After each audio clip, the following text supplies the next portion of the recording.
Patay na at duguan ang 27 anyos na babaeng ito sa Barangay Lucero, Bolinao, Pangasinan nang matagpuan noong Lunes, December 3 sa kanilang bahay.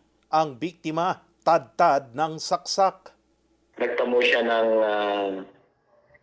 16 na tama ng unknown na kutsilyo, and doon po sa natin ay 11 po yung medyo fatal doon sa katawan niya. Sa chest po at sa meron din sa likod at meron din po sa tagiliran at saka sa kamay.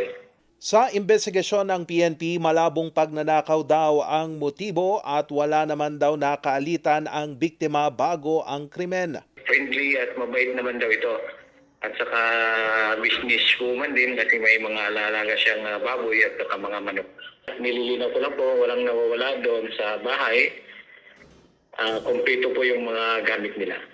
Nasa 5 hanggang 6 na oras ng patay ang biktima ng matagpuan, kaya posibleng madaling araw daw nangyari ang pamamaslang. Mga alas 2 ng madaling araw at may narinig naman daw na sigaw. Hindi naman nagpapasaklolo.